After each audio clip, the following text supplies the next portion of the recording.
Hello guys কি খবৰ আপোনালোকৰ আশা কৰো আপোনালোকৰ সকলোৰে খবৰ ভালে মোৰো বাৰু বৰ্তমান ভালে সকলোকে স্বাগতম জনাইছো মোৰ নতুন ভিডিঅ'লে আৰু আজি ভিডিঅ'টো মানে কি হৈছে মই মানে আজি মানে ৰেচিপি এটা বনাম পালেং শাক আৰু বেঙেনা এনেকৈ ৰেচিপি এটা বনাম আৰু চাবচোন মই কেনেকৈ বনাও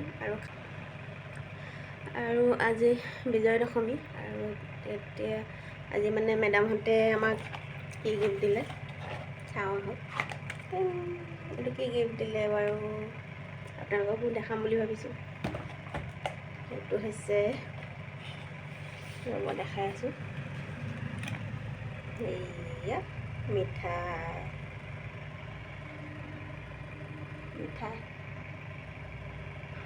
মেডামহঁতে মানে প্ৰতি বছৰে দিয়ে এনেকৈ আমাক মিঠাই আমাক বুলিয়ে নহয়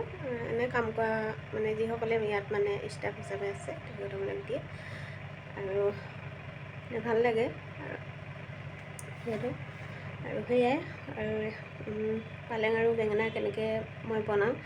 তাকে অকণমান আপোনালোকৰ লগত শ্বেয়াৰ কৰি দিলোঁ আৰু ভিডিঅ'টো যদি ভাল লাগে প্লিজ লাইক আৰু কমেণ্ট ছাবস্ক্ৰাইব কৰি দিব আৰু যিসকল নতুনকৈ মোৰ ভিডিঅ'টো চাইছে প্লিজ ছাবস্ক্ৰাইব কৰি দিব তেন্তে ব'লক ভিডিঅ'টো ষ্টাৰ্ট কৰোঁ আৰু মানে ইয়াত দুৰ্গা পূজা নাই মনটো একদম বেয়া লাগিছে ভিডিঅ'বিলাক চাই বহুতে মনত পৰিছে অসমলৈ আৰু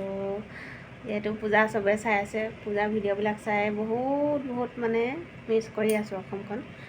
আৰু সেয়াই বেয়া লাগে ন কিবা এটা আহিলে মানে চাব নাপালে মানে বহুত বেয়া লাগে মনটো আৰু সেয়াই ইয়াত বাৰু পাতিছে বহুত দূৰত মানে গ'লে মানে আকৌ ঘূৰি অহালৈ ৰাতিয়ে হৈ যাব সেইটো কাৰণে বোলো নাযাওঁ কিনো ইমান দূৰত চামগৈ সেইটো কাৰণে যোৱা নাই এনেই গৈ পেলাই জেলেপি চেলেপি খাই আহিলোঁ আৰু সেইদিনা এইপিনে দেখিছেনে পালেং আলু আৰু বেঙেনা বেঙেনা এয়া বইল কৰি লৈছে প্ৰথমত মানে প্ৰথম ভিডিঅ'টো কৰিবলৈ পাহৰিয়ে গৈছিলোঁ আৰু ৰান্ধনি মই নহয় যে সেইটো কাৰণে ৰান্ধনি কি হৈছে বেংগলত আহি মই মানে ৰান্ধনি কৰিবলৈ এৰিয়ে দিছোঁ এলাহ হৈ গৈছোঁ এইপিনে এয়া আমাৰ ছাৰে মানে হেৰি ভিডিঅ' চাই কি চাইছা ফিল্ম দেখিছা না ভিডিঅ' চাই লৈ লৈছোঁ ফিল্ম চাইছে মানে চব্জি বনাই আছে বহুত আৰাম আৰু মোৰ ইয়াত আহি আৰু সেয়াই ঘৰত থকালে এতিয়া দিলেহেঁতেন মোক ভাত নবনোৱাকৈ এনেকৈ কৰি ঘৰটো মই থাকিলে বনাবলৈ নাপায় বাৰু প্ৰায় এয়া বিলাহী কাটি ল'লে পিঁয়াজ জলকীয়া এইপিনে আদা নহৰু পেষ্ট চাই থাকিব ভিডিঅ'টো ৰেচিপিটো আৰু এনেকৈ বনাই খাই বহুতে টেষ্টি লাগে সেইটো কাৰণে আপোনালোকৰ আগত শ্বেয়াৰ কৰিলোঁ পানী কম পৰিমাণে দিব লাগিব যাতে বইল হয় পানীটো ৰৈ যায় মানে অলপহে থাকেগৈ জাষ্ট অ'কে আৰু এয়া বইল কৰি হৈ গ'ল সিজিলে আৰু তাৰপিছত ইমানটোকে পানীটো অলপ ৰাখি দিম যিহেতু পানীটো এনেকৈ ৰাখি দিয়া হ'ব তাৰপিছত আৰু এইফালে এটা কেৰাহীত সেয়া তেল দি দিয়া হৈ গ'ল আৰু এতিয়া কি দিবা এতিয়া দি দিম আদা নহৰু পেষ্ট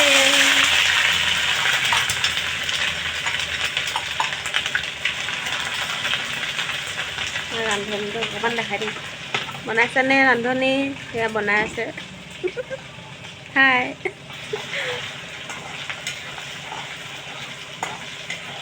ৰান্ধনী মানে স্পেচিয়েল আৰু মই ৰান্ধিলে কিবা মই নিজে খাব বেয়া পাওঁ নবনাই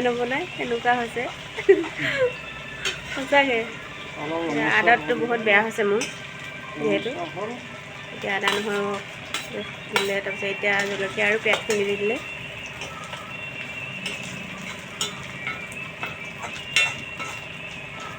ঘৰত থাকিলেও বাৰু মই ইমানকৈ বনাব নাপাওঁ যিহেতু ভাত পানী ৰাতিপুৱা গধূলি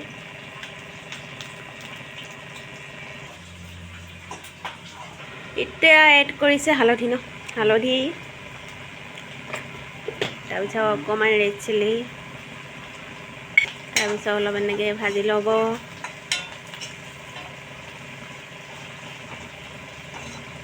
এড কৰিম বিলাহী এতিয়া এড কৰিম নিমখ হৈ গৈছে বিলাহী গলিছে আৰু আমাৰ তাত চাগে বিলাহী কেজি এতিয়া 60 টকা 80 টকা এনেকৈ হৈ আছে জনাবচোন কিমান ইয়াততো 20 টকা হয় বিলাহী কেজি বহুতে কম। এতিয়া বিলাহীখিনি সৰিছোঁ আৰু এতিয়া দি দিলে এইখিনি বইল কৰি থোৱা পালেং, আলু আৰু বেঙেনা।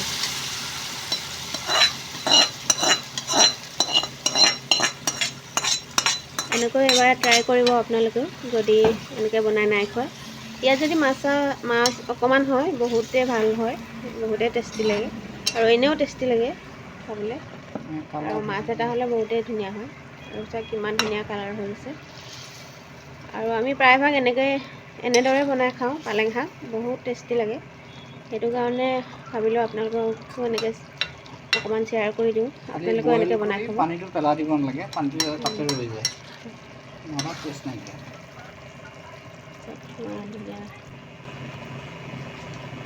আৰু এইফালে 5 মিনিটমান ঢাকি দিয়া হৈ গ'ল আৰু এয়া চাওক ইমান ধুনীয়া হৈছে। আৰু এয়া ৰেডি হৈ গ'ল আৰু খাবলৈ। এনেদৰে ৰুটি, পুৰি সেইবিলাকৰ লগতো খাব পাৰে, ৰুটিৰ লগতো এনেদৰে খাব পাৰে বনাই পালেং, বহুতেই ভাল লাগে। আৰু তেন্তে এই ভিডিঅ'টো আজিলৈ ইমানে, নেক্সট এটা ভিডিঅ'ত লগ পাম। Bye bye.